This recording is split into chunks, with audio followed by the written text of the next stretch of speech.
നിങ്ങൾ ഒരുപാട് വർഷങ്ങളായി ഇവിടെ വോട്ട് ചെയ്യുന്നുണ്ട്. എന്താണ്? അതെ അതെ അതെ എല്ലാം ഞാൻ ഒരു തെരഞ്ഞെടുപ്പും ഒഴിവാക്കാറില്ല. വോട്ട് ചെയ്യാൻ എപ്പോഴും അവിടെ എത്താൻ ഞാൻ ശ്രമിക്കാറുണ്ട്. നിങ്ങൾക്ക് എന്താണ് പ്രധാനം? നമ്മൾ വോട്ട് ചെയ്യുമ്പോൾ അതൊരു മാറ്റം ഉണ്ടാക്കോ? തീർച്ചയായും ഒരു സീനിയർ സിറ്റിസൺ എന്ന നിലയിൽ എനിക്ക് യുവതലമുറയോട് പറയാനുള്ള ഒരു കാര്യം ദയവായി വോട്ട് ചെയ്യുക എന്നതാണ്. യുവതലമുറ വളരെ മിടുക്കരാണ്. അതെ, അവർ ഗ്ലോബൽ ആണെന്നും അവരെല്ലാമാണെന്നും ഞങ്ങൾ മനസ്സിലാക്കുന്നു. പക്ഷേ എവിടെ ദയവായി പുറത്തു വന്ന് വോട്ട് ചെയ്യുക. നിങ്ങൾക്ക് മാറ്റം വേണമെങ്കിൽ നിങ്ങൾ അതിൻ്റെ ഭാഗമാകണം, നിങ്ങൾ പങ്കെടുക്കണം. അതാണ് എൻ്റെ സന്ദേശം. അപ്പോൾ നിങ്ങൾ രാഷ്ട്രീയ രംഗത്ത് എന്താണ് സംഭവിക്കുന്നതെന്ന് കാണാറുണ്ടോ? തീർച്ചയായും, അതെ തീർച്ചയായും ഞാൻ കാണാറുണ്ട്. പത്രങ്ങളിലൂടെയും TV ചാനലുകളിലൂടെയുമാണോ? എല്ലാം സോഷ്യൽ മീഡിയ, ഡിജിറ്റൽ മീഡിയ, പത്രങ്ങൾ, ചാനലുകൾ, TV എല്ലാം. അത് കൂടുതൽ കലങ്ങി മറിഞ്ഞോ, കൂടുതൽ വൃത്തികേടായോ, അതോ ആ അർത്ഥത്തിൽ കൂടുതൽ കർശനമാവുകയാണോ? കാരണം നിങ്ങൾക്ക് അറിയാൻ കഴിയുന്ന ഒന്നിലധികം ചാനലുകളുണ്ട്, അല്ലെങ്കിൽ അവർ വെറുതെ പ്രത്യക്ഷപ്പെടുകയേ ഉള്ളൂ. അതെ, അതിനൊരു പ്ലസ് മൈനസ് ഉണ്ട്. വളരെയധികം വിവരങ്ങൾ ആശയക്കുഴപ്പമുണ്ടാക്കും, പ്രത്യേകിച്ച് ഒരു തുടക്കക്കാരന്, ആദ്യമായി ഈ രംഗത്തേക്ക് വരുന്ന ഒരാൾക്ക്. അവരൊരുപാട് സ്വാധീനിക്കപ്പെടാൻ ഇടയുണ്ട്. പിന്നെ തീരുമാനിക്കാൻ കുറച്ച് സമയമെടുക്കും. അവർ പറയുന്നത് സത്യമാണോ അതോ ഇതൊരു ഭ്രാന്ത് മാത്രമാണോ? അത് തീർച്ചയായും ഉണ്ട്. പക്ഷെ ഞാൻ പറയും, ദയവായി എല്ലായിടത്തും നടക്കുന്ന കാര്യങ്ങളെക്കുറിച്ച് അറിഞ്ഞിരിക്കുക. ഞാൻ ഉദ്ദേശിച്ചത് നമുക്ക് വിവരങ്ങൾ ലഭിച്ചുകൊണ്ടേയിരിക്കും, പക്ഷെ ഒരു ഘട്ടത്തിൽ അത് എങ്ങനെ ഫിൽട്ടർ ചെയ്യണമെന്നും അത് കൂടുതൽ കലങ്ങുന്നുണ്ടോ എന്ന് നോക്കാനും നമ്മൾ പഠിക്കേണ്ടതുണ്ട്. ഞാൻ പറയും, എനിക്ക് കാണാൻ കഴിയുന്നത് വളരെ മിനുക്കിയെടുത്ത ഒരു കലക്കമാണ്. 20 വർഷം മുൻപ് നമ്മൾ കണ്ടിരുന്ന പോലത്തെ ഒന്നല്ല ഇത്. അതൊക്കെ കായികവും മറ്റുമായിരുന്നു. ഇപ്പോൾ അത് വളരെ സൂക്ഷ്മമാണ്, പക്ഷെ ഇപ്പോഴും അതവിടെയുണ്ട്. അതുകൊണ്ട് കേരളം എപ്പോഴും രാഷ്ട്രീയമായി വളരെ ബോധവാന്മാരാണ്. അങ്ങേയറ്റം ബോധവാന്മാരാണ് കേരളം.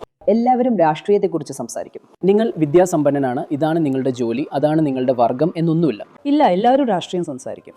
പക്ഷെ ചെറുപ്പക്കാർ ഈ ആശയവുമായി അത്രത്തോളം ഇടപഴകുന്നില്ല എന്നതിൽ നിങ്ങൾക്ക് ആശങ്കയുണ്ടെന്ന് തോന്നുന്നു. ഇതൊരു തരം ട്രെൻഡാണെന്നും എല്ലാവരും മോശക്കാരാണെന്നും അവർ കരുതുന്നതായി തോന്നുന്നു. ഞാൻ എന്തിനു വോട്ട് ചെയ്യണം എന്ന തരത്തിലുള്ള ആ പ്രവണത നല്ലതല്ല. പുച്ഛമനോഭാവ അത് നല്ലതല്ല. ശരിയാണ്. അതായത് ഞാൻ ആർക്കും വോട്ട് ചെയ്യാൻ ആഗ്രഹിക്കുന്നില്ല എന്ന് പറയുന്നത് ഒരു ഫാഷനാണെന്ന് നിങ്ങൾ കരുതുന്നു. മറ്റേയാളേക്കാൾ ഭേദം ആരാണ്? അത് അത്ര സുഖകരമായ ഒരു പ്രവണതയല്ല. അപ്പൊ ആദ്യമായിട്ടാണോ വോട്ടവകാശം വിനിയോഗിക്കുന്നത്? അതെ, ഞാൻ ചെയ്തു. ഹായ്, ഞാൻ അമൽ. അതെ, ഞാൻ ഇന്ന് ആദ്യമായി വോട്ട് ചെയ്തു. ചെയ്യേണ്ട ഒരു പ്രധാനപ്പെട്ട കാര്യമായി തോന്നിയിരുന്നു. അതെ, അതായത് ഇതുവരെ എൻ്റെ അവകാശം വിനിയോഗിക്കാൻ എനിക്ക് അവസരം ലഭിച്ചിരുന്നില്ല. പിന്നെ ഞാൻ കരുതുന്നത് വോട്ട് ചെയ്യാൻ കഴിയുക എന്നത് രാജ്യത്തെ ഓരോ പൗരന്റെയും അവകാശവും അതോടൊപ്പം ഉത്തരവാദിത്വവുമാണ് എന്നാണ്. അപ്പോ കൊച്ചിക്ക് പുറത്താണോ ജോലി ചെയ്യുന്നത്? അതെ, ഞാനിപ്പോൾ കേരളത്തിൽ സ്ഥിരതാമസക്കാരനല്ല, അതുകൊണ്ട് ശരിക്കും അവസരം ലഭിച്ചില്ല. എന്നാൽ ഇത്തവണ വോട്ട് ചെയ്യാൻ ഞാൻ ഇവിടെയുണ്ടെന്ന് ഉറപ്പുവരുത്തി. പിന്നെ സർക്കാർ രൂപീകരിക്കുന്ന ആരിൽ നിന്നും എന്തൊക്കെയാണ് താങ്കളുടെ പ്രതീക്ഷകൾ?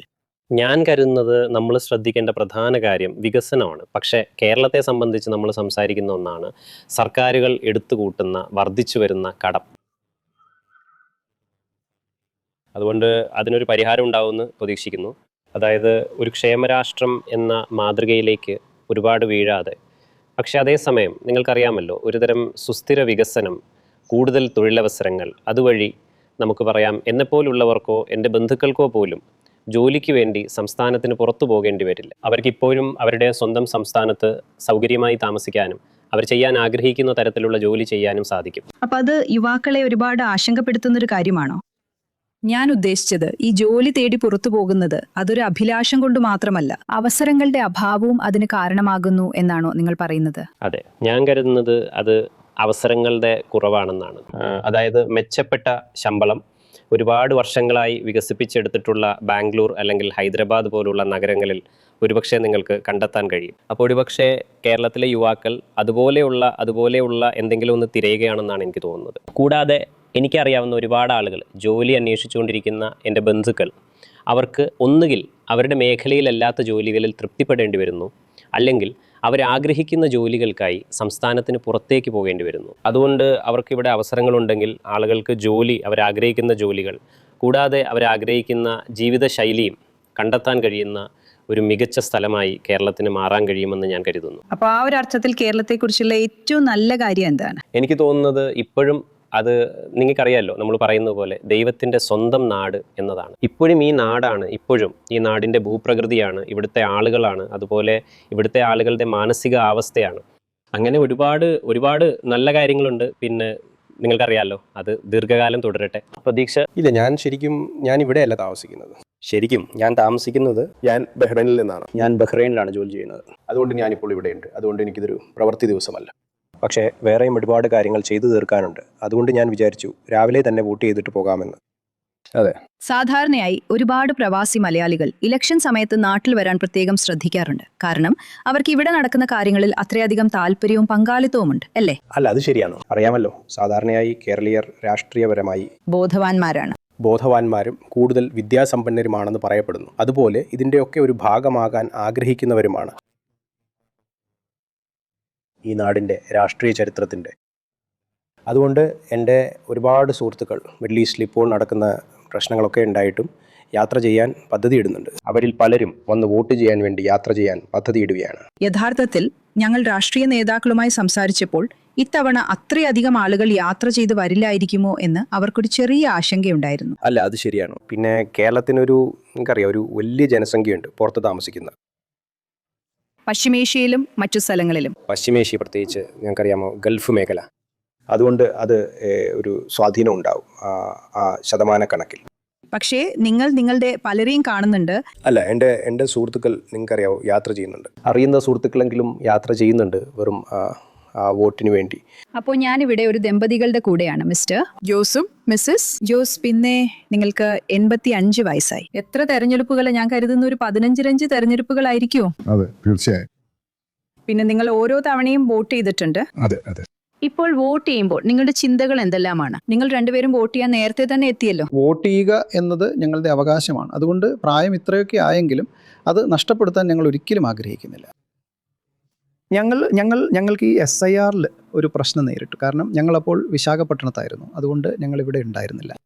എന്നിട്ടും ഞങ്ങൾ പരമാവധി ശ്രമിച്ചു. ഞങ്ങൾക്കത് കിട്ടുകയും ചെയ്തു. അത് വളരെ ഗംഭീരമായിരിക്കുന്നു. നിങ്ങൾ അതുകൊണ്ട് ഞങ്ങളുടെ അവകാശം നഷ്ടപ്പെടുത്താൻ ഞങ്ങൾ ഒരിക്കലും ആഗ്രഹിക്കുന്നില്ല. നമ്മുടെ അവകാശമല്ലേ, കണ്ടില്ലേ? അതുകൊണ്ടാണ്. സാർ എങ്ങനെയാണ് വാർത്തകൾ അറിയുന്നത്? അതായത് സംസ്ഥാനത്തെ രാഷ്ട്രീയം നിങ്ങൾ മീഡിയ ചാനലുകളിലൂടെയാണോ അറിയുന്നത്? സ്വാഭാവികമായും മീഡിയ ചാനലും പത്രവും. പക്ഷേ മീഡിയ ചാനൽ ഒരുപാട് ചാനലുകൾ നമുക്ക് കേൾക്കാറുണ്ടോ, അല്ലേ? അപ്പോൾ രാഷ്ട്രീയത്തെക്കുറിച്ചുള്ള നിങ്ങളുടെ ചിന്തകൾ എന്താണ്? അത് കൂടുതൽ വഷളായോ? പല അർത്ഥങ്ങളിലും ഇപ്പോൾ അത് മെച്ചപ്പെട്ടോ? ഇല്ല, അല്ല. അതെ, മെച്ചമല്ല, അത് കൂടുതൽ വഷളായിക്കൊണ്ടിരിക്കുകയാണ്. അതെ. രാഷ്ട്രീയക്കാരുടെ സത്യസന്ധത കുറഞ്ഞിട്ടുണ്ട്. എൻ്റെ കാലത്ത്, അതായത് നെഹ്റു, പട്ടേൽ, ഞാനിത് കണ്ടതാണ്. ഞാൻ ചെറുപ്പമായിരുന്നപ്പോൾ അത് വളരെ നല്ലതായിരുന്നു. നിങ്ങൾക്കറിയാം, സത്യസന്ധരായ ആളുകൾ. ഇപ്പോൾ അത് കുറഞ്ഞു പോയെന്ന് നിങ്ങൾക്ക് തോന്നുന്നു? സത്യസന്ധതയെ നോക്കൂ, നമ്മുടെ രാഷ്ട്രീയം അവർക്കുണ്ടാക്കണം, അവരുടെ സ്വന്തം സ്ഥാനങ്ങൾ നന്നായി. അതുകൊണ്ടാണ് നോക്കൂ, തൊട്ട് മുമ്പ് 1-2 ദിവസം മുമ്പ് പോലും അവരൊരു പാർട്ടിയിൽ നിന്ന് മറ്റൊരു പാർട്ടിയിലേക്ക് ചാടുകയാണ്. അതെ.